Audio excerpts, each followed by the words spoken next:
ওরা বলতে চায় যে দেখেন, কাতিয়ারিরা যদি সংখ্যালঘু হয়, তো এদেশে হাজারো হিন্দু আছে সংখ্যালঘু, হাজারো খ্রিস্টান আছে সংখ্যালঘু, হাজারো বৌদ্ধ আছে সংখ্যালঘু, তারাও সংখ্যালঘু। আপনারা তাদের মধ্যে সমস্যা করেন কেন? এইটাই তাদের মাথার মধ্যে ঢুকছে। দেখেন, আমরা ঝগড়া করতে চাই না। হিন্দুদের বিরুদ্ধে আমাদের কোনো বক্তব্য শুনছেন? খ্রিস্টানদের বিরুদ্ধে, বৌদ্ধদের বিরুদ্ধে? কেন? কেন? কারণটা কি? তারা তাদের ধর্ম পালন করবে, এই ব্যাপারে আমাদের কোনো দ্বিমত নাই তো। তারা তাদের ধর্ম পালন করুক। কিন্তু যদি কোনো হিন্দু মুসলিম নামে ধর্ম পালন করে, কোনো খ্রিস্টান যদি হিন্দু নামে ধর্ম পালন করে, কোনো খ্রিস্টান যদি বৌদ্ধের নামে ধর্ম পালন করে, বাবা বৌদ্ধ যদি খ্রিস্টানের নামে ধর্ম পালন করে, এটা ধর্ম পালন হয় না, ধোঁকাবাজি হয়। ব্যাপারটা এখানে। বিসমিল্লাহির রহমানির রহিম। ইয়া আইয়ুহাল্লাযীনা আমানু উদখুলু ফিস-সিলমি কাফাহ ওয়া লা তাত্তাবিউ খুতুওয়াতিশ শাইতান ইন্নাহু লাকুম আদুউম মুবিন। সাদাকাল্লাহু মাওলানা আযীম ওয়া সাদাকা রাসূলুন নবিয়ুল কারীম। আল্লাহ পাকের বান্দা জনাব মুহাম্মদ রাসূলুল্লাহ সাল্লাল্লাহু আলাইহি ওয়াসাল্লামের উম্মতগণ, আল্লাহ পাক রব্বুল আলামিন আপনাকে আমাকে দুনিয়ার সমস্ত ফিতনা ফাসাদ থেকে পরিত্রাণ দিয়ে কোরআন ও হাদিসের মাজলিস, আলেম ওলামা, মুমিন মুত্তাকিন, জাকিরিন শাকিরিনদের গুরুত্বপূর্ণ এক দামি মাজলিসে আসার বসার বলার শোনার তৌফিক আল্লাহ পাক দান করছেন। শুকরিয়া তান সবাই বলি আলহামদুলিল্লাহ। দীর্ঘদিন পর্যন্ত বিভিন্ন কায়দায় আপনাদের দ্বারে দ্বারে কানে কানে মাহফিলের দাওয়াত পৌঁছাবার চেষ্টা করা হয়েছে। অনেক লোকের অনেক সুযোগ সুবিধা থাকা সত্ত্বেও তারা মাহফিলে আসতে পারে নাই। কতক কপাল পরা চার দোকানে আড্ডার মধ্যে লিপ্ত। এই যে দেখেন, এই মাহফিলের বাইরে যে মার্কেট, এই মার্কেটের মধ্যে কত লোক বেহুদা গল্প গুজবের মধ্যে ব্যস্ত, কেনা কাটার মধ্যে লিপ্ত। কপাল পরা বাড়ির থেকে আসছে এত কষ্ট করে, অথচ কপাল পরা এই দামি মাজলিসে বসার সুযোগ পায় নাই। শয়তান ওখানে আটকে রাখছে। ওর সুযোগ ছিল, সুবিধাও ছিল, কিন্তু আসতে পারে নাই। আবার মাহফিলের মধ্যে দেখবেন হাজারো আল্লাহ পাকের বান্দা বহুত কষ্ট করে স্বীকার করে দোকানের মধ্যে লাথি মেরে দুনিয়ার সমস্ত ঝামেলাকে পদদলিত করে তারা মাহফিলে হাজির হয়ে গেছে। ওই ব্যক্তি এত কাছে থাকা সত্ত্বেও আসতে পারে নাই। আপনি এত দূরের থেকে আসছেন কিভাবে? কি চিন্তার বিষয় আছে কি নাই? এই ব্যক্তি এত কাছে আসছে, তারপরও দামি মাজলিসে আল্লাহ ওয়ালাদের সাথে বসতে পারে নাই। আর আপনি এত ঝামেলার মধ্যে থাকা সত্ত্বেও আপনি আসছেন কিভাবে? নিশ্চয়ই আল্লাহ পাক রব্বুল আলামিন তৌফিক না দিলে আপনি এবং আমিও কিন্তু আসতে পারতাম না। কি ব্যাকুব নাকি? বসেন, বয়ান শোনেন, বসেন।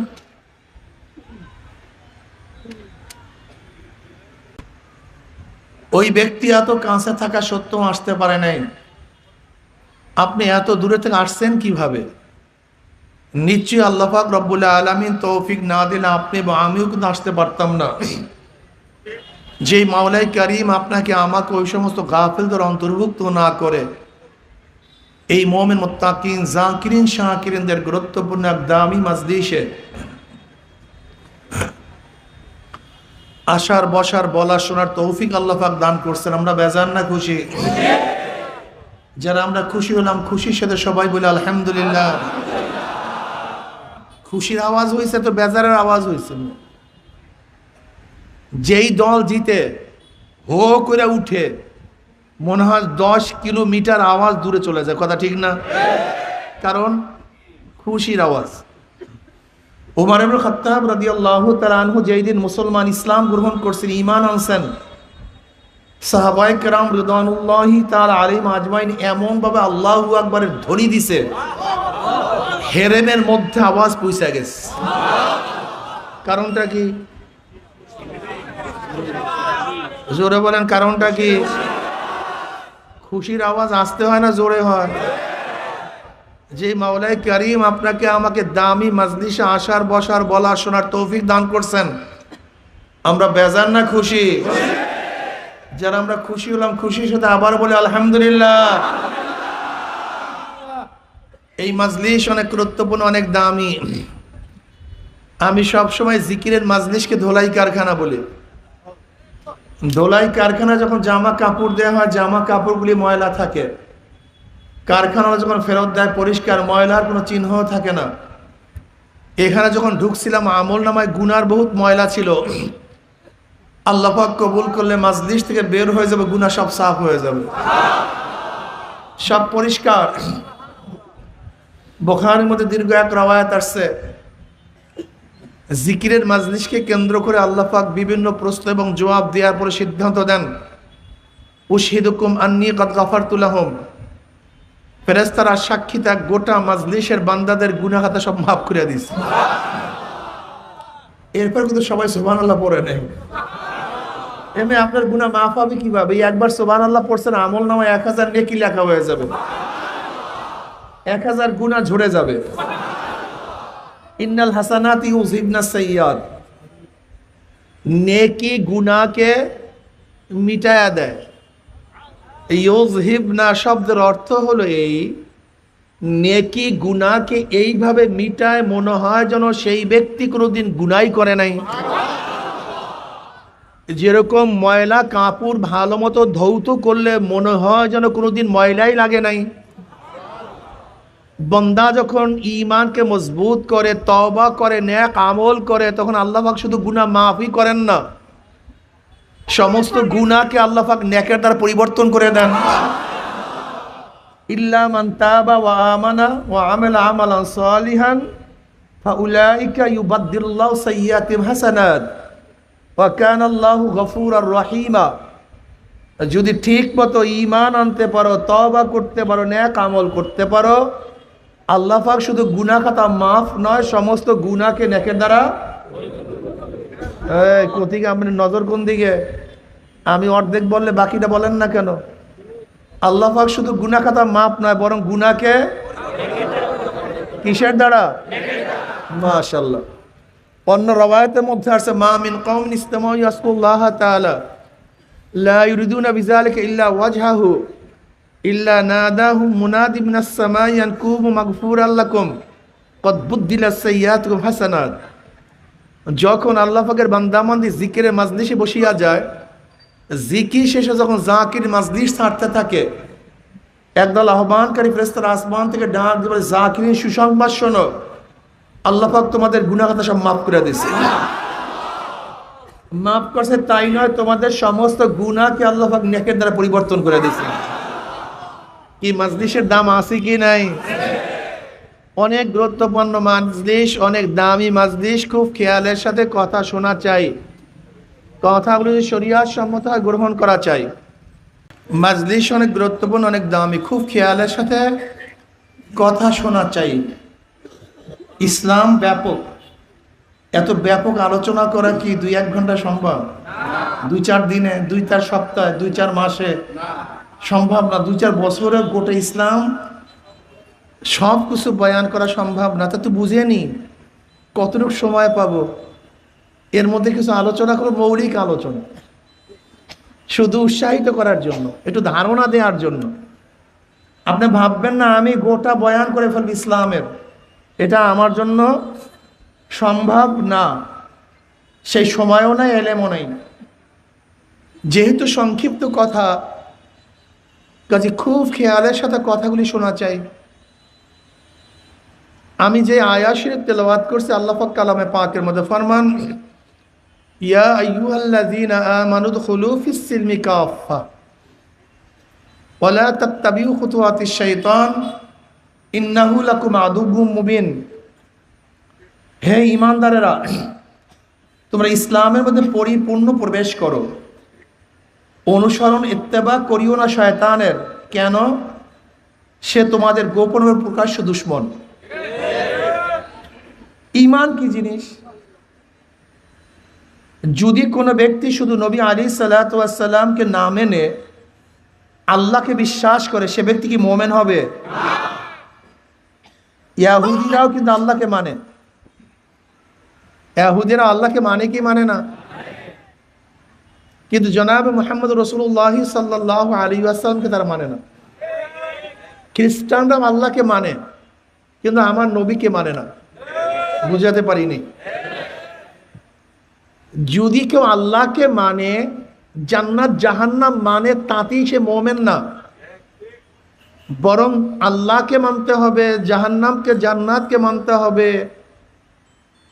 মিজানকে মানতে হবে, তাকদীরকে মানতে হবে, কিয়ামতকে মানতে হবে, ফেরেশতাদেরকে মানতে হবে, আল্লাহ নবীদেরকে মানতে হবে, তাদের উপরে অবতীর্ণ কিতাবকে মানতে হবে। কি কথা ঠিক না? এক ব্যক্তি আল্লাহকেও মানে, নবীকেও মানে, কিন্তু নবীকে শেষ নবী হিসেবে মানে না, সে কি মুমিন? সেও কাফের। খুব ভালো মতো বুঝবেন। জনাব মুহাম্মদ রাসূলুল্লাহ সাল্লাল্লাহু আলাইহি ওয়াসাল্লামের দুইটা গুণ। কয়টা গুণ? তিনি নবী এবং নবী ঈসা, কিন্তু শেষ নবী। নবী মূসা নবী, কিন্তু নবী ইব্রাহিম নবী, কিন্তু নবী নূহ নবী, কিন্তু নবী আদম নবী, কিন্তু জনাব মুহাম্মদ রাসূলুল্লাহ সাল্লাল্লাহু আলাইহি ওয়াসাল্লাম নবী ও, এটা মনে রাখতে হবে। গুণ দুইটা তার। আমার নবী শুধু একটা গুণ না, দুইটা গুণ।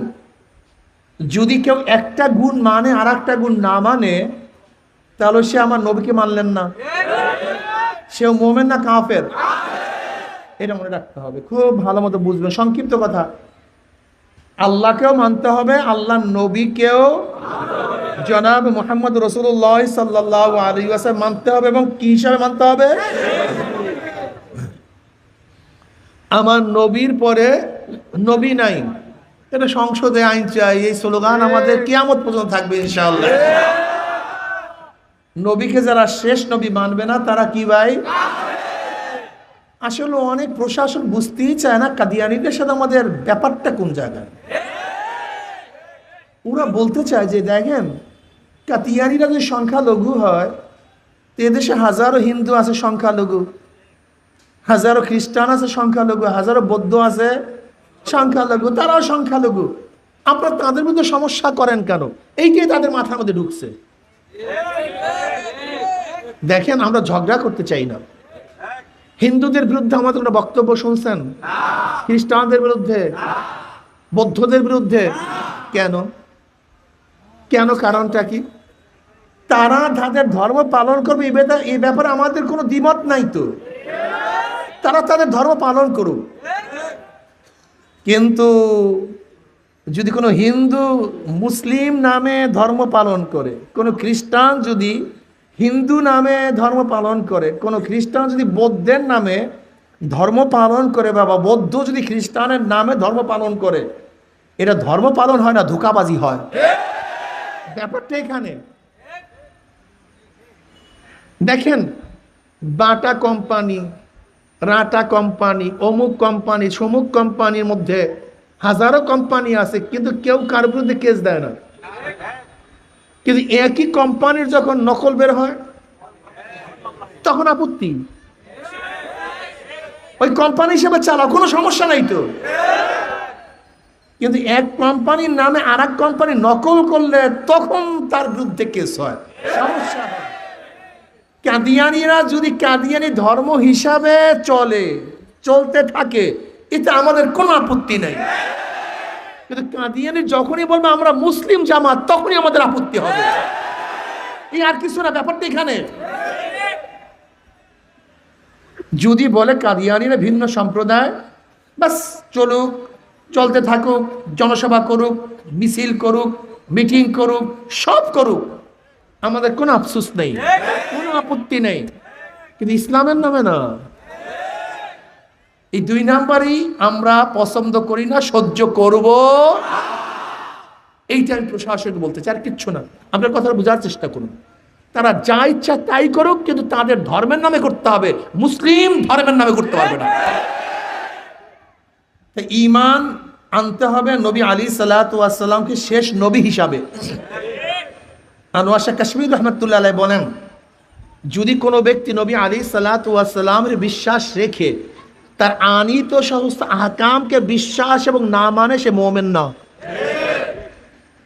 এর জন্য জনাব মুহাম্মদ রাসূলুল্লাহ সাল্লাল্লাহু আলাইহি ওয়াসাল্লামের উপরে বিশ্বাস রেখে তার আনিত সমস্ত আহকামাতের উপর বিশ্বাস রাখতে হবে।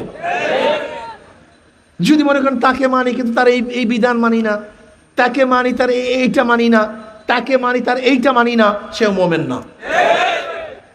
ইয়া আইয়ুহাল্লাযীনা আমানু, হে ঈমানদারেরা, ঈমান সবচেয়ে দামি জিনিস, এর চেয়ে দামি কোনো জিনিস নেই। দামি জিনিস সবচেয়ে কি ভাই? কেমন দামি জানেন? এক ব্যক্তি চিরতরে ছিল জাহান্নামী, ঈমান আনার সাথে সাথে সে হয়ে গেছে জান্নাতি।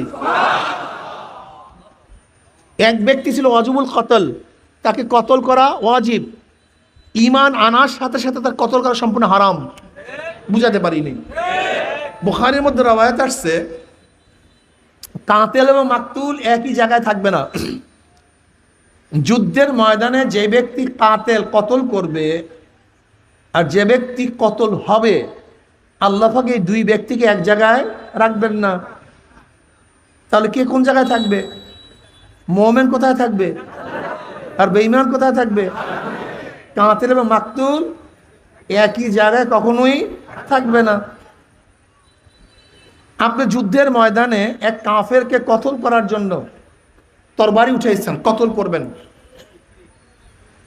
হঠাৎ সে বলছে লা ইলাহা ইল্লাল্লাহু মুহাম্মাদুর রাসূলুল্লাহ, এখন কতল করা সম্পূর্ণ হারাম। এই মাত্র ছিল ওয়াজিব, এখন ঈমান। এত দামি জিনিস, যাকে কতল করা ছিল ওয়াজিব, ঈমান আনার সাথে সাথে তাকে কতল করা কি হয়ে গেছে? হারাম হয়ে গেছে। আল্লাহু আকবার। দেখেন, যাকে বিবাহ করা সম্পূর্ণ হারাম ছিল, ঈমান আনার সাথে সাথে তাকে বিবাহ করা কি হয়ে গেছে? জোরে বলেন। যার জন্য সম্পত্তি জায়েজ ছিল, মিরাস ওয়ারিস জায়েজ ছিল, কিন্তু বেঈমান হওয়ার সাথে সাথে সমস্ত মিরাস কি হয়ে গেছে? বাতিল হয়ে গেছে। ঈমান সবচেয়ে দামি। এত দামি জিনিস যা চিন্তাও করতে পারবেন না। ঈমান কেমন দামি আল্লাহ পাক ঘোষণা দেন, ওয়াল্লাযীনা আমানু আশাদ্দু হুব্বান লিল্লাহ, যারা মুমিন তারা আল্লাহকে সবচেয়ে বেশি মহব্বত করে। মুমিনরা কাকে বেশি মহব্বত করে? আল্লাহ পাক ডাইরেক্ট ঘোষণা দেন, আল্লাহু ওয়ালিউল্লাযীনা আমানু, আল্লাহু ওয়ালিউল্লাযীনা আমানু, যারা মুমিন আল্লাহ পাক তাদের বন্ধু। ডাইরেক্ট ঘোষণা দিয়েছেন আল্লাহ পাক, আল্লাহু ওয়ালিউল্লাযীনা আমানু, আল্লাহু ওয়ালিউল্লাযীনা আমানু, আল্লাহ বন্ধু ওই সমস্ত লোকদের যারা কি আনছে? ঈমান। বসেন, এই লোকটা ডিস্টার্ব করবে, খুব মারাত্মক। সামনে বসছেন কেন আপনি? হ্যাঁ,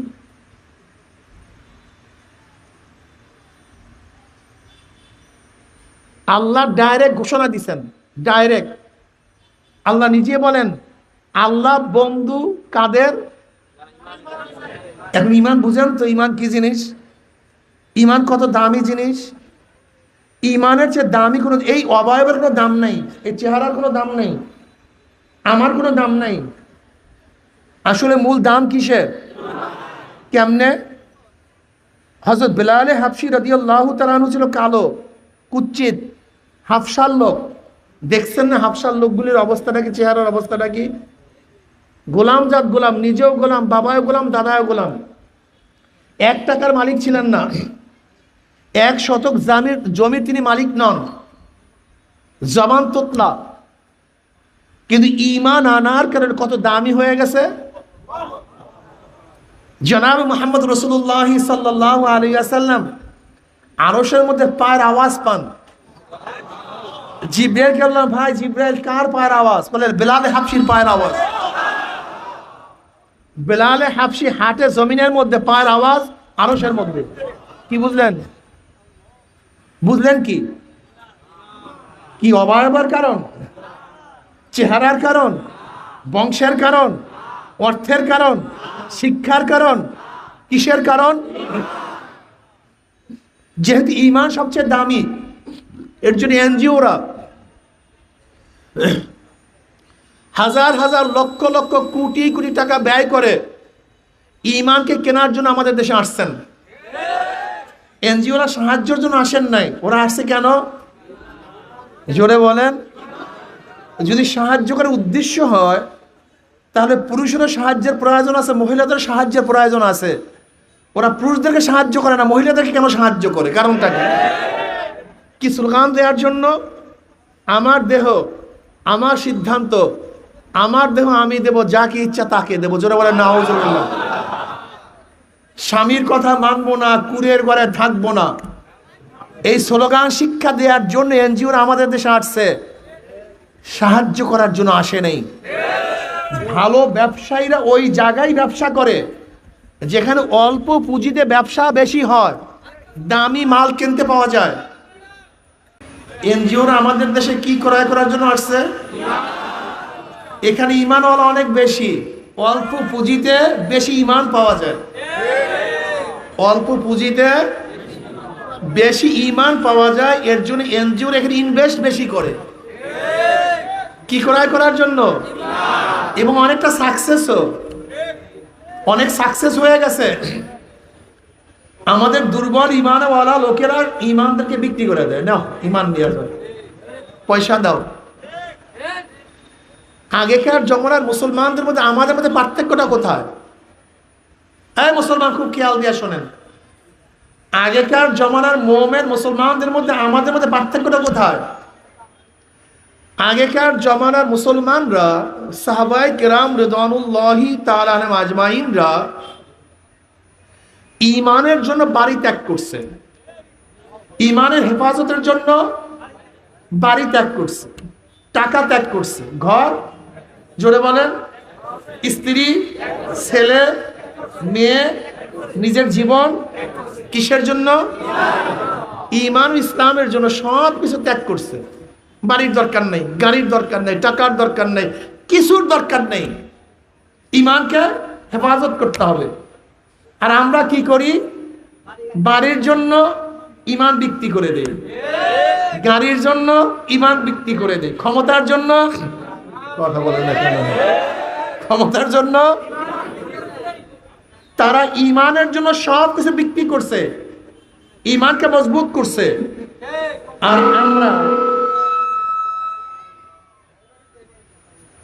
আর আমরা দুনিয়ার জন্য সব কিছু ত্যাগ করি, ঈমানকে ত্যাগ করি, ইসলামকে ত্যাগ করি। আল্লাহ আমাদের সবাইকে মাফ করে দেন। জানি না ফেরাউনের স্ত্রী আসিয়া আলাইহিস সালাতু ওয়াস সালাম, ফেরাউনের স্ত্রী আসিয়া আলাইহিস সালাতু ওয়াস সালাম কার স্ত্রী? First lady, first lady. পুরা মিশরের বাদশা। কেমন বাদশা? ফেরাউনের মতো শক্তিধর বাদশা গোটা দুনিয়ার মধ্যে নেই। ৮০,০০০ বনি ইসরায়েলের শিশু সন্তানকে হত্যা করছে, লেকিন কেউ প্রতিবাদ করছে এরকম কোন ইতিহাস পাওয়া যায় না। বোঝেন কেমন শক্তিধর? ৭০,০০০ শিশু সন্তানকে হত্যা করছে, কিন্তু প্রতিবাদ করার ক্ষমতা নাই। এখন যদি আমেরিকার প্রেসিডেন্টও কোনো বাচ্চাকে নির্বিচারে হত্যা করে, গোটা দুনিয়ার মধ্যে আন্দোলন উঠবে, আন্দোলনের ঝড় উঠবে।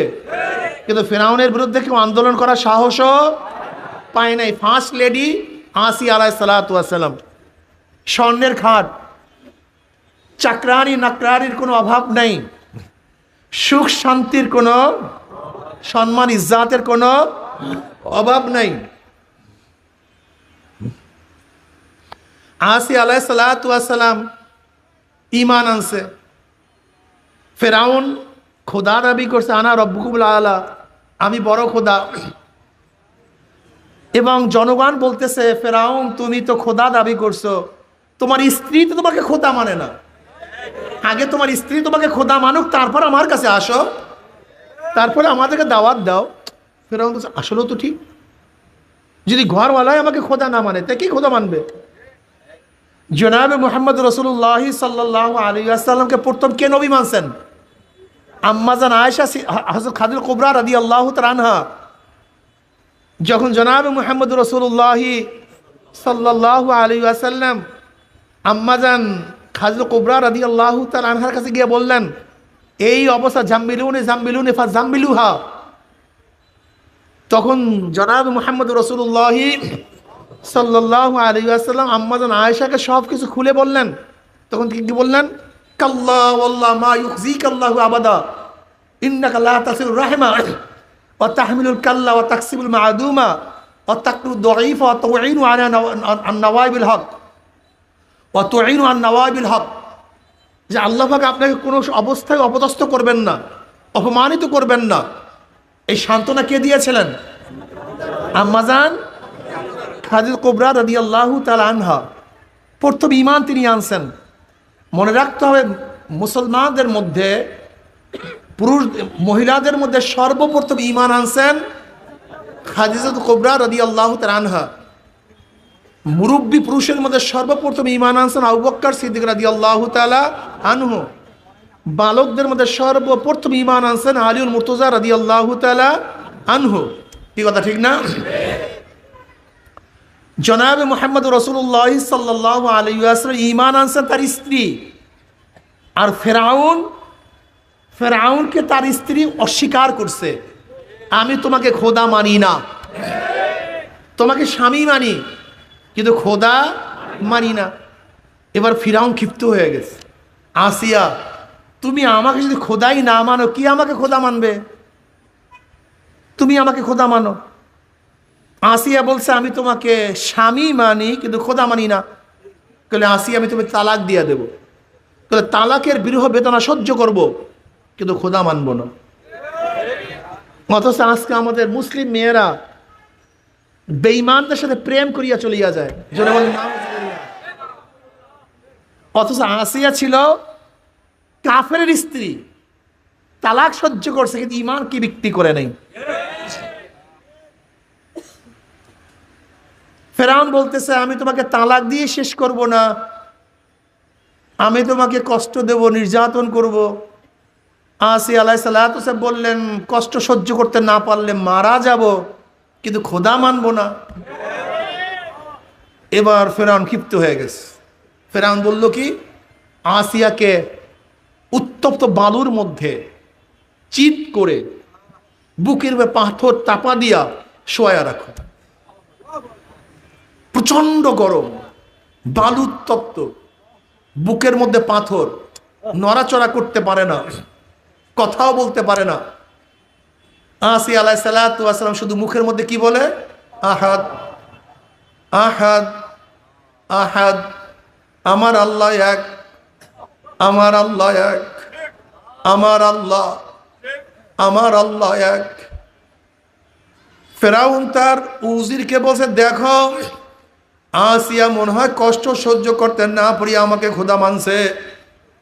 আসিয়া আলাইহিস সালাতু ওয়াস সালামের মুখের কাছে কান লাগাইয়া শুধু শুনে আসিয়া বলছে, আহাদ আহাদ, আমার আল্লাহ এক, আমি অন্য কাউকে খোদা মানি না। এবার ফেরাউন ক্ষিপ্ত হয়ে গেছে। ফেরাউন বলতেছে, আসিয়াকে শুলের মধ্যে চড়াইয়া দাও।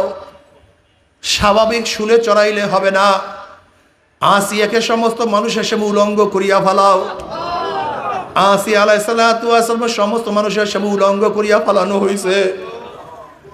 এবার ফেরাউন বলতেছে, এতেও হবে না, আসিয়ার ডাইন হাতের মধ্যে পরাগ লাগাইয়া দাও। তাতেও হবে না, আসিয়ার বাম হাতের মধ্যে পরাগ লাগাও। ডাইন পার মধ্যে পরাগ লাগাও, বাম পার মধ্যে পরাগ লাগাইয়া দাও। আসিয়ার লজ্জা স্থানের মধ্যে পরাগ মারিয়া দাও, আল্লাহ মাফ করিয়া দাও। মুসা আলাইহিস সালাতু ওয়াস সালাম কাছের থেকে রওনা করলেন। আসিয়া আলাইহিস সালাতু ওয়াস সালাম বললেন, আল্লাহ নবী মুসা, আল্লাহর উপরে ঈমান আনার জন্য, তোমাকে বিশ্বাস করার জন্য বাদশাহী ছাড়ছি। আরামের বিছানার পরিবর্তে উত্তপ্ত বালুর বিছানাকে গ্রহণ করছি। ল্যাপ কম্বলের পরিবর্তে ভারী পাথরকে শরীরের মধ্যে গ্রহণ করছি। সম্মান ইজ্জাতের পরিবর্তে সমস্ত মানুষের সামনে আমাকে উলঙ্গ করিয়া ফেলানো হয়েছে। আরাম আয়েশের পরিবর্তে আমার হাতের মধ্যে প্যারাগ লাগাইয়া দাও, আমার সব জায়গায় প্যারাগ লাগানো হয়েছে। এই অবস্থায় আমার মাওলা আমার উপর রাজি না বেজার। আমার মাওলা আমাকে দেখি কি দেখে না। মুসা আলাইহিস সালাতু ওয়াস সালাম বলেন, আসিয়া রে, গোটা জান্নাতের দরজা তোমার জন্য খোলা হয়ে গেছে, গোটা ফেরেশতারা তোমার দিকে তাকায় আছে, খোদ আমার মাওলায় তোমার অপেক্ষায় আছে।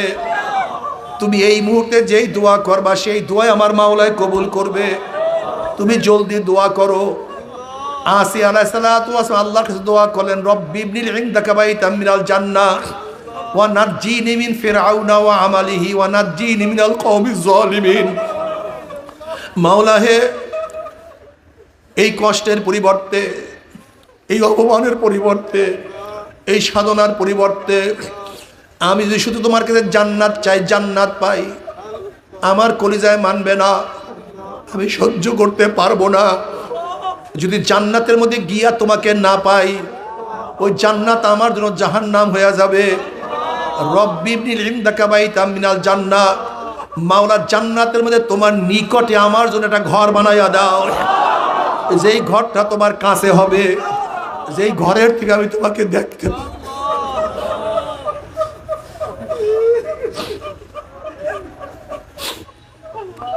জান্নাতের মধ্যে তোমার নিকটে একটা ঘর বানাইয়া দাও, যেই ঘর থেকে আমি তোমাকে দেখতে পারবো। মুফাসসিরিন কিরাম বলেন, আসিয়া আলাইহিস সালাতু ওয়াস সালাম দোয়া করার সাথে সাথে আল্লাহ পাক বলেন, আসিয়া তাকায়া দেখ, তোর জন্য ঘর তৈয়ার হয়ে গেছে।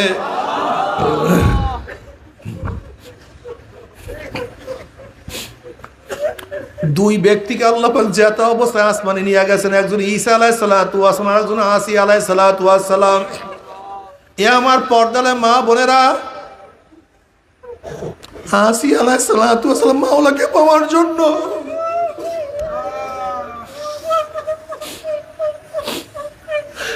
আসিয়া আলাইহিস সালাতু ওয়াস সালাম মাওলাকে পাওয়ার জন্য সব কিছু ত্যাগ করছে। আর তুমি আমি সেই মাওলাকে পাওয়ার জন্য কি ত্যাগ করলাম?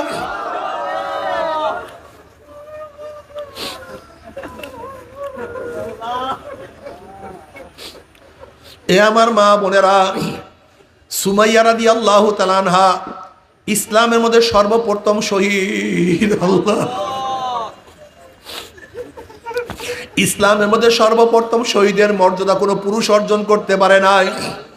ইসলামের মধ্যে সর্বপ্রথম শহীদের মর্যাদা সুমাইয়া রাদিয়াল্লাহু তাআলা আনহা অর্জন করছেন।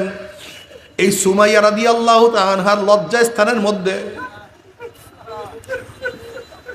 আবু জাহেল তীর নিক্ষেপ করে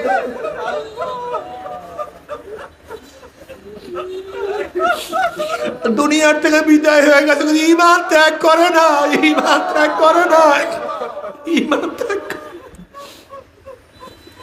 ও আমার মা বোনেরা, হযরত হাজর আলাইহিস সালাতু ওয়াস সালাম মাওলার প্রেমে পড়িয়া, মাওলার মহব্বতে পড়িয়া ওই বাচ্চাকে নিয়ে কাবা শরীফের ওই জায়গায় বনবাস স্বীকার করছে, ঈমান ছাড়ে নাই।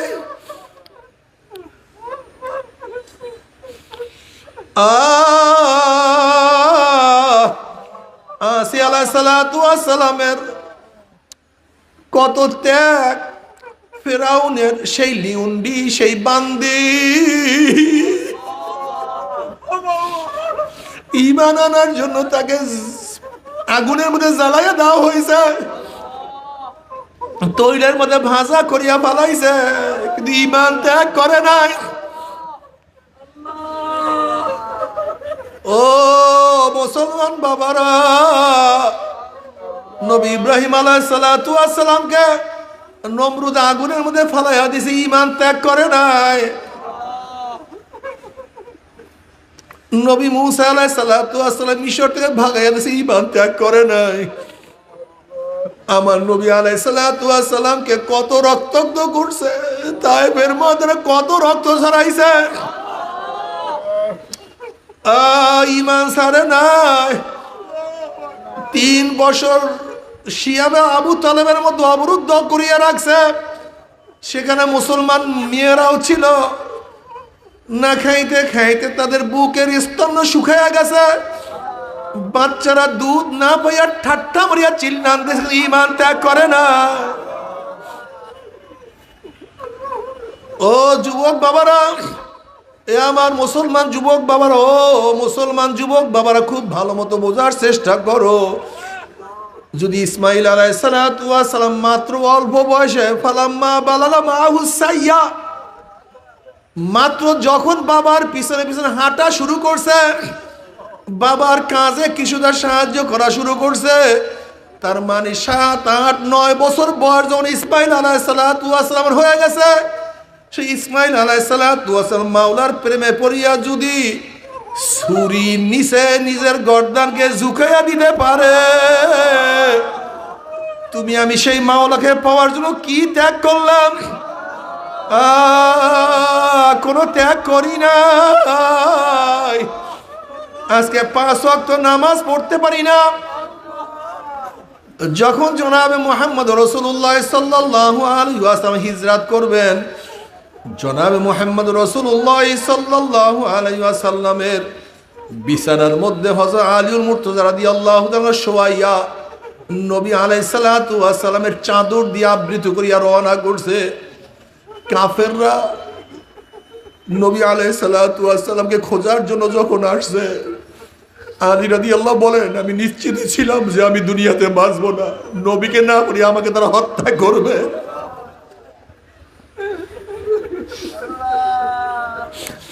নবীকে না পাইয়া তারা আমাকে হত্যা করবে। কিন্তু তারপর আমার নবীকে বাঁচাবার জন্য আমি আর তার খাটার মধ্যে শুয়ে গেছি। যদি নবীর প্রেমে পড়ি আলীউল মুর্তজা রাদিয়াল্লাহু তাআলা হত্যা হওয়ার জন্য তৈয়ার হইতে পারে, তুমি আমি সেই নবীর মুহাব্বতে পড়ে কি করলাম? আসলে তো কোনো কিছু করতে পারলাম না। বাবারা, তুমি কি দেখো না, হাজারো সাহাবারা ঈমানকে রক্ষা করার জন্য, ইসলামকে রক্ষা করার জন্য দুনিয়া ত্যাগ করছে, ঈমান ইসলাম ত্যাগ করে নাই। অথচ তোমার আমার কি হইল? তুমি আমি দুনিয়ার জন্য ঈমানকে বিক্রি করিয়া ফেলাই, ইসলামকে বিক্রি করিয়া ফেলাই। আজকে সামান্য শব্দের কারণে ঈমান ইসলাম বিক্রি করিয়া ফেলাই।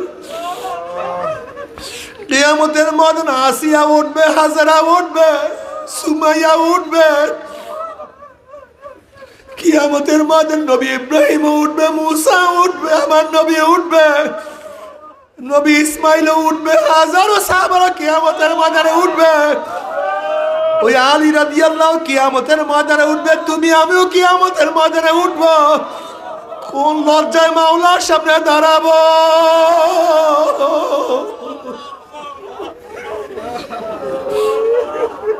কোন লজ্জায় দাঁড়াবো?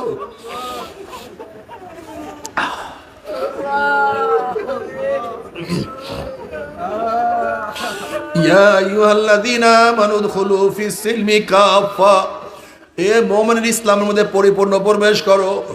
আজকে ইসলাম তোমার কাছে আমার কাছে ভালো লাগে না। আজকে মুসলমান অনুযায়ী মাথা সাজাই না, আজকে ইসলাম অনুযায়ী চেহারাকে সাজাই না, ইসলাম অনুযায়ী আমি পোশাক পরি না, ইসলাম অনুযায়ী আমার ঘরকে আমি সাজাই না, ইসলাম অনুযায়ী আমার মেয়েকে আমি সাজাই না, ইসলাম অনুযায়ী আমার ছেলেকে আমি সাজাই না, ইসলাম অনুযায়ী আমার দলকে আমি সাজাই না, ইসলাম অনুযায়ী আমার নেতাকে আমি মানি না। অথচ আল্লাহ ইয়া আইয়ুহাল্লাযীনা আমানু উদখুলু ফিস-সিলমি কাফা, এ মুমিন ইসলামের মধ্যে পরিপূর্ণ প্রবেশ করো। তোমার নামের মধ্যে ইসলাম থাকা চাই, তোমার শরীরের মধ্যে ইসলাম থাকা চাই, তোমার চেহারার মধ্যে ইসলাম থাকা চাই, তোমার দলের মধ্যে ইসলাম থাকা চাই। তোমার চেহারা ইসলাম অনুযায়ী, কিন্তু তোমার দল তো ইসলাম অনুযায়ী হয় নাই। তোমার চেহারা তো ইসলাম অনুযায়ী, কিন্তু তোমার নেতার মধ্যে ইসলাম নাই। তুমি পরিপূর্ণ ইসলামের মধ্যে প্রবেশ করতে পারো নাই। জনাবে মুহাম্মদ রাসূলুল্লাহ সাল্লাল্লাহু আলাইহি ওয়াসাল্লাম ফরমান, আল মারউ মা মান আহাব্বা ওয়া লাহু মা ইকতাসাবা। দুনিয়াতে যে যাকে মুহাব্বত করবে, যে যাকে নেতা মানবে, কিয়ামতের ময়দানে সে তার সাথী হয়ে যাবে। যারা দুনিয়ার মধ্যে Karl Marx, Mao Tse tung, Abraham Lincoln, Socrates, Plato, অ্যারিস্টটলকে নেতা মানবা, যারা শেখ সাহেবকে নেতা মানবা, জিয়াউর রহমানকে নেতা মানবা, এরশাদকে নেতা মানবা, বর্তমান প্রাইম মিনিস্টারকে নেতা মানবা, প্রাক্তন প্রাইম মিনিস্টারকে নেতা মানবা, যে যাকে নেতা মানবা, কিয়ামতের ময়দানে নেতারা সামনে থাকবে, অনুসারীরা পিছনে থাকবে। নেতারা যেখানে যাবে অনুসারীরাও সেখানে চলে যাবে। আর যারা আল্লাহর রসুলকে নেতা মানবা, আলেম ওলামাকে নেতা মানবা, আল্লাহর কসম কিয়ামতের ময়দানে আল্লাহর হাবিব আমাদের সামনে থাকবে, ওলামায়ে কেরাম আমাদের সামনে থাকবে। তারা যেখানে চলে যাবে আমরাও সেখানে চলে যাবে ইনশাআল্লাহ। আল মারউ মা মান আহাব্বা ওয়া লাহু মা ইকতাসাবা। জনাবে মুহাম্মদ রাসূলুল্লাহ সাল্লাল্লাহু আলাইহি ওয়াসাল্লাম ফরমান, মান তাশাব্বাহা বিকওমিন ফাহুয়া মিনহুম। যার সাথে যার মুহাব্বত তার সাথে তার কিয়ামত, যার সাথে যার মুহাব্বত তার সাথে তার কিয়ামত। যারা নবীকে মুহাব্বত করবা নবীর সাথে কিয়ামত হয়ে যাবে। যারা নবীকে মুহাব্বত করবা, সুন্নাত অনুযায়ী চলবা, কবরে যাওয়ার পরে জনাব মুহাম্মদ রাসূলুল্লাহ সাল্লাল্লাহু আলাইহি ওয়াসাল্লামের রওজার সাথে সুরাক হয়ে যাবে, রাস্তা হয়ে যাবে। ফেরেশতারা প্রস্তর মান হাজার রজুল, চেন ওই ব্যক্তিকে। যুবক দেখবেন নবীর মাথার সাথে তার মাথার মিল, নবীর চেহারার সাথে তার চেহারার মিল, নবীর পোশাকের সাথে তার পোশাকের মিল, নবীর দলের সাথে তার দলের মিল, নবীর নীতি আদর্শর সাথে তার নীতি আদর্শর মিল, নবীর সাথে তার নেতার মিল। অমনি বলবে যে আমার নবী জনাব মুহাম্মদ রাসূলুল্লাহ সাল্লাল্লাহু আলাইহি ওয়াসাল্লাম, আমার মাওলার ডাক দিয়ে সাদাকা দিয়ে আমার বান্দা সত্য কথা বলছে। ওয়া আফরুশুল ফরাশা মিনাল জান্নাহ ওয়া আলবিসু মিনাল জান্নাহ। আমার বান্দা বান্দির গার মধ্যে জান্নাতের পোশাক লাগায়া দে, জান্নাতের বিছানা বিছায়া দে, জান্নাতের নাজ নিয়ামতের দ্বারা গোটা কবরটাকে ভরিয়া দে। আল্লাহ তুমি কবুল করিয়া নাও। কিন্তু যারা নবীর সাথে সম্পর্ক রাখবে না, দেখবেন নবীর মাথার সাথে তার মাথার কোনো মিল নাই, নবীর চেহারার সাথে তার চেহারার মিল নাই, নবীর পোশাকের সাথে তার পোশাকের মিল নাই, নবীর নীতি আদর্শর সাথে তার কোনো মিল নাই, নবীর দলের সাথে তার দলের মিল নাই, নবীর সাথে তার নেতার মিল নাই। ওই নাফরমান আমার নবীকে চিনতে পারবে না। নাফরমান বলবে হ্যাঁ হ্যাঁ লাদিরি, আমি ওনাকে চিনি না, ওনার সাথে আমার কোনোই সম্পর্ক নাই। উম্মি আমার মাওলায় বলবে কাযাবাদুল্লাহ, আমার দুশ্মন মিথ্যা কথা বলছে। এ কবরের মাটি চাপ দে। অমনি কবরের দুই পাশের মাটি এত জোরে চাপ মারবে, চাপের চড়ে এক পাজরে হাঁটি আর এক পাজরে লাগাইয়া ফালাইবে। এ ফেরেশতারা কবরের মধ্যে আগুন ধরাইয়া দে। অমনি গোটা কবরটা আগুনে ভরিয়া যাবে। আল্লাহ মাফ করিয়া দাও। আল্লাহ আল্লাহ তুই আমাদের সবাইকে মাফ করিয়া দাও। এ সাপ জড়াইয়া ধর। অমনি 99টা সাপ আসিয়া নাফরমানকে প্যাঁচ মারবে। আল্লাহ আল্লাহ তুই আমাদের সবাইকে ক্ষমা করিয়া দাও। আযাবুল কবরে হকুন, কবরে আযাব সত্য, কোনো সন্দেহ নাই। বাবারে তুমি কি বুখারীর মধ্যে রওয়ায়াত দেখো নাই? আসমা বিনত আবু বকর রাদিয়াল্লাহু তাআলা আনহুমা রওয়ায়াত করেন, জনাবে মুহাম্মদ রাসূলুল্লাহ সাল্লাল্লাহু আলাইহি ওয়াসাল্লাম খুতবা দেওয়ার জন্য দাঁড়াইলেন। নবী আলাইহিস সালাতু ওয়াস সালাম যখন কবরের বয়ান শুরু করলেন, দাজ্জাল মুসলিমুনা দাজ্জাতান, তখন মুসলমানদের মধ্যে এমন হায়বাস শুরু হয়ে গেছে, চিল্লা চিল্লি শুরু হয়ে গেছে, এমন কান্নাকাটি শুরু হয়ে গেছে। নাসাই রওয়ায়াতের মধ্যে আসছে, রাবি বলতে আছে সাহাবাদের কান্নাকাটির কারণে আমি নবীর বয়ান শুনতে পাইতেছিলাম না। নবী কি আলোচনা করতেছিল আমি তা শুনতেছিলাম না।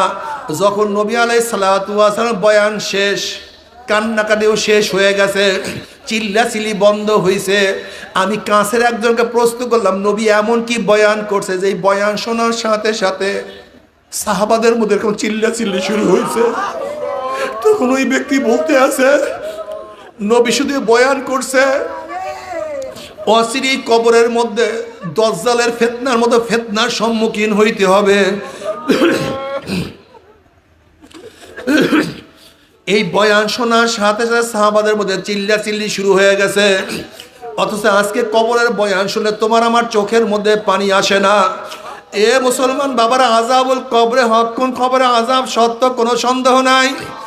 আমি একবার খুলনায় মাহফিলে গেলাম, এক ব্যক্তি তার ছেলেকে তার সাথে নিয়ে আমার সাথে দেখা করার জন্য আসছে। ওই ব্যক্তি বলছে, হুজুর আমার ছেলেটা হাফেজ, দেখেন আমার ছেলেটা কি বলে। আমি বললাম, বাবা তুমি কি বলতে চাও বলো। বলে, হুজুর আমার বাড়ির দরজা একটা কবরস্থান, আমি সন্ধ্যার পরে ঘরের থেকে নামছি, হঠাৎ যখন কবরের দিকে নজর দিলাম তখন দেখি কবরের মধ্যে আগুন। আল্লাহ তুমি মাফ করিয়া দাও।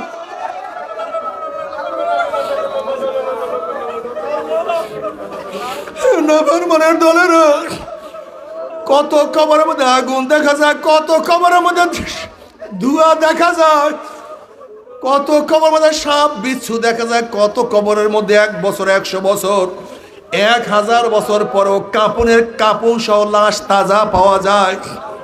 এরপরে তোমার মাথার মধ্যে কিছু ঢুকবে না, এরপরে তোমার বুঝে আসবে না, আসলে তোমার কপাল খারাপ হয়ে গেছে, তোমার কপাল খারাপ হয়ে গেছে। ফাগুশাইনাহুম ফাহুম লা ইউবসিরুন, ফাগুশাইনাহুম ফাহুম লা ইউবসিরুন, ফাগুশাইনাহুম ফাহুম লা ইউবসিরুন। খতামাল্লাহু আলা কুলুবিহিম ওয়া আলা সামিইহিম ওয়া আলা আবসারিহিম গিশাওয়া ওয়া সাওয়াউন আলাইহিম আনজারতাহুম আম লাম তুনজিরহুম লা ইউমিনুন। আমার মাওলা তাদের কলমের মধ্যে মোহর লাগাইয়া দিছে, আল্লাহ পাক চক্ষুকে অন্ধ করিয়া দিছে।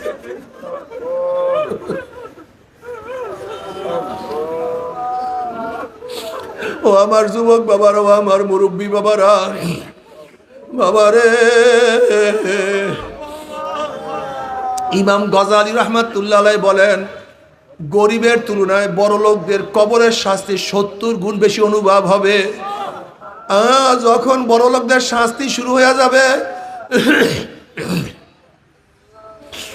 আর দুনিয়ার শান্তি সুখ শান্তির কথা মনে পড়বে, আমার বিল্ডিং এত বড় ছিল, আমার খাট এত দামি ছিল, আমার এত চাকরানির নৌকার ছিল, আমার এত সম্মানিত ছিল, আমার দস্তারখানে এত ধরনের কারখানা ছিল। দুনিয়ার যখন সুখ শান্তির কথা মনে পড়বে, ওইদিকে গুর্জের বাড়ি শুরু হয়ে যাবে, তখন এত কষ্ট লাগবে, ওই কষ্ট সহ্য করতে পারবে না। আল্লাহ, আল্লাহ তুই আমাদের সবাইকে মাফ করে দাও। ও আমার যুবক বাবারা, ও আমার পর্দালয় মা বোনেরা, তুমি কোন ক্লাসে পড়ো? বলে, হুজুর আমি তো 8-এ পড়ি। তুমি কি দেখো না কত 8-এর সন্তান আমার মাওলার পাগল, তুমি কেন পারবা না? বাবা, আমি একবার সফরে গেলাম মুন্সিগঞ্জে, একটা ছেলে আমার সাথে সাক্ষাৎ করার জন্য আসছে, দেখা করার জন্য আসছে। দেখি পাগড়ি পরা, লম্বা জামা, কত সুন্দর। আমি বললাম, বাবা তুমি কোন মাদ্রাসায় পড়ো? বলে, হুজুর আমি তো মাদ্রাসায় পড়ি না, আমি স্কুলে পড়ি। আমি বললাম, মাশাআল্লাহ, তোমার এই হালাত কিভাবে হইলো? বলে, হুজুর আমি দুষ্টামি ফাইজলামি করতাম, একদল লোক আমাকে দাওয়াত দিয়া চরমোনায় নিয়ে গেছে। চরমোনায় যাওয়ার পরে আমার মাওলা আমাকে দিনের বুঝ দিছে। এখন আমি পাগড়ি পরি, লম্বা জামা গায়ে দিয়ে স্কুলে যাই। কিন্তু আমার বাপ মা ইটালিতে থাকে, নানা বাড়ি থাকিয়া পড়াশোনা করি, কিন্তু এখন নানা নানিও পছন্দ করে না, স্কুলের ছাত্রও পছন্দ করে না, ছাত্ররা ঠিটকারি করে। এখন নানা নানি আমাকে নালিশ দিছে আব্বু আম্মুর কাছে, আমাকে এখন ইটালিতে নিয়ে যাবে। আমি পরীক্ষার জন্য বললাম, তাহলে এত সকালে এত সুন্নাত ভাবে চলার দরকারটা কি? একটু বড় হইয়া সুন্নাত অনুযায়ী চলবা। অমনি ছেলে 2 চোখের পানি ফেলাই দাও, হুজুর আমি বাপ মা সব ত্যাগ করতে পারবো, নানা নানু সব কিছু ত্যাগ করতে পারবো, কিন্তু আমি নবীর সুন্নাত ছাড়তে পারবো না।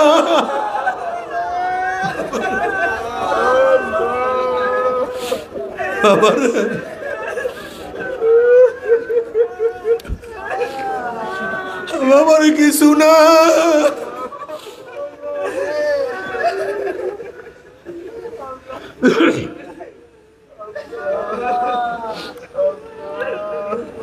ও আমার ছাত্র বাবার, স্কুল কলেজের ছাত্র বাবারা, মাদ্রাসার ছাত্র বাবারা, হযরত মুআজ রাদিয়াল্লাহু আনহু যদি অল্প বয়সে, ছোট্ট বয়সে নবীর প্রেমে পড়িয়া মানে বুখারীর মধ্যে রওয়ায়াত আছে, আব্দুর রহমান আউফ রাদিয়াল্লাহু তাআলা ফরমান, আমি যুদ্ধের ময়দানে ডাইন দিকে বাম দিকে তাকায় দেখি দুইটা ছোট বাচ্চা। আমি চিন্তা করলাম আমার দুই পাশে দুইজন যদি ভালো যোদ্ধা থাকতো আমার জন্য খুবই সহজ হইতো, ভালো হইতো, উপকার হইতো। আমি মনে মনে চিন্তা করতেছিলাম। এই চিন্তার মধ্যেই একটা ছেলে আমাকে ডাক দিয়ে বলে, চাচা আপনি কি আবু জেহেলকে চিনেন নাকি? বলে হ্যাঁ চিনি তো, তার তোমার দরকারটা কি? বলে মক্কায় আমার নবীকে কষ্ট দিছে।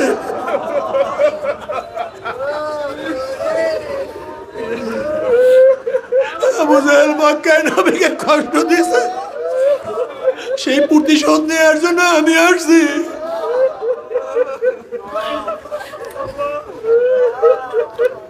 আমি আশ্চর্য হয়ে গেছি। এই কথা বলার সাথে সাথে আমি হঠাৎ আবু জেহেলকে দেখলাম। আমি বললাম, ওই যে দেখো আবু জেহেল, উঁচা ঘোড়ার মধ্যে লম্বা মাথা, ওই যে নেতৃত্ব দিতেছে ওইটাই আবু জেহেল। আব্দুর রহমান আউফ রাদিয়াল্লাহু ফরমান, আমি বলার সাথে সাথে দেখলাম আমার দুই পাশ থেকে বাজ পাখির মতো দুইটা সন্তান আবু জেহেল ঝাঁপাইয়া পড়ছে।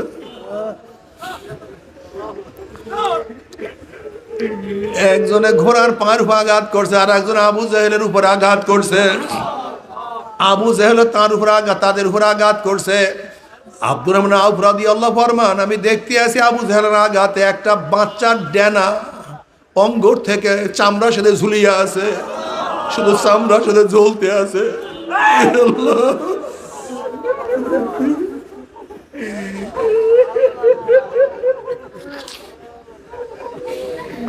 আমি দেখি ওই চামড়ার ঝোলার কারণে বাচ্চাটা এখন আর যুদ্ধ করতে পারতে আছে না। হঠাৎ আমি দেখলাম ওই বাচ্চাটা ওই পাউটা, ওই হাতটাকে পার নিচে নিয়ে ঝাটকা মারিয়া সিরিয়া ফেলাইছে।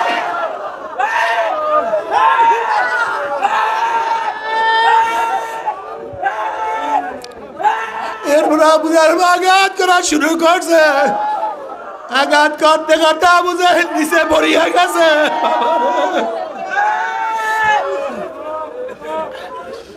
ও মুসলমান সন্তানেরা, তোমাদের পূর্বসূরীদের ইতিহাস কি আর তোমাদের ইতিহাস কি রে বাবা?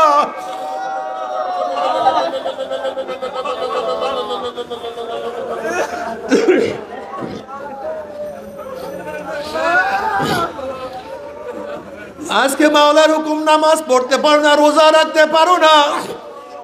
আজকে মাওলার হুকুম পর্দা করতে পারো না, দিন অনুযায়ী চলতে পারো না। এই মাঝ মাঝ কিয়ামতের ময়দানে উঠবে তুমি, আবু কিয়ামতের ময়দানে উঠবো। লজ্জায় কি মাথা নত হবে না? হিসাব বিকাশ না মিলাইয়া কেউ মাওলার কবরে যাইও না।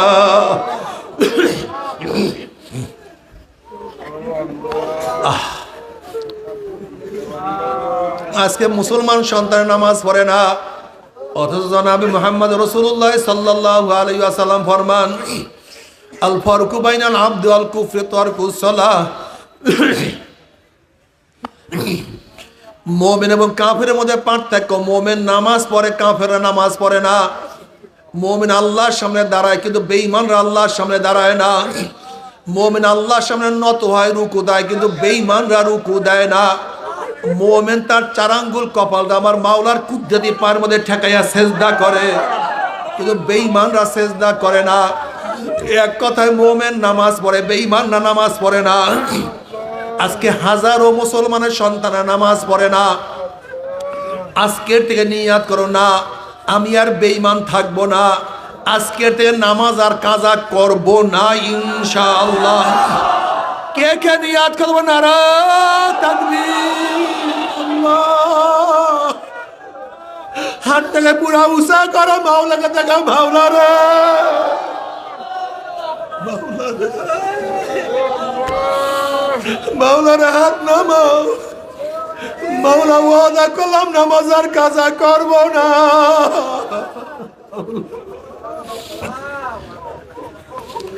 বাবার এক ওয়াক্ত নামাজ কাজা করলে, ইচ্ছা করি এক কাজা করলে 2,88,00,000 বছর জাহান্নাম ভোগ করতে হবে।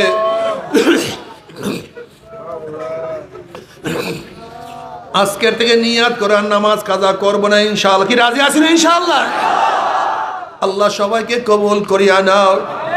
ও আমার বাবারা, মুসলমান বাবারা, যারা কিয়ামতের ময়দানে উঠবে বিশ্বাস করো, নবী আলাইহিস সালাতু ওয়াস সালাম সুপারিশ করবে বিশ্বাস করো। হাজারো হাদিসের মধ্যে আছে জনাবে মুহাম্মদ রাসূলুল্লাহ সাল্লাল্লাহু আলাইহি ওয়াসাল্লাম যখন তোমাকে দেখবে আর তুমিও তাকে দেখবা, যদি দেখো আমার নবীর চেহারায় দাড়ি, তোমার চেহারায় দাড়ি নাই,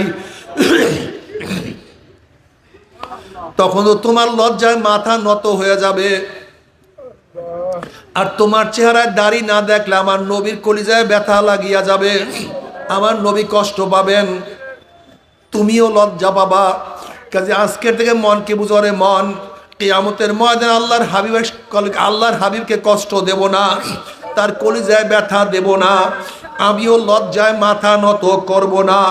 ওয়াদা করলাম রে মন, আমার স্ত্রী বেজার হয় হোক, আমার বন্ধু বেজার হয় হোক, আমার সমাজ লজ্জা পায় পাক, আমার যা কিছু যায় সব যাক, আজকে থেকে নবীর চেহারার দাড়ির মধ্যে আর পোষ মারবো না ইনশাআল্লাহ। কে কে নিয়াত করতে পারে? নারা তাকবীর। আল্লাহ তুমি সবাইকে কবুল করিয়া নাও। আমার যুবক বাবারা, দাড়ি রাখলে দেখবে এত মজা, আর দাড়ি কাটতে পারবা না। মনে করতে হুজুর দাড়ি রাখলে মেয়েরা বিবাহ বসবে না, দাড়ি দেখার পরে যেই মেয়ে বিবাহ বসবে না ওইটা তো মুসলমান, ওইটা শয়তান।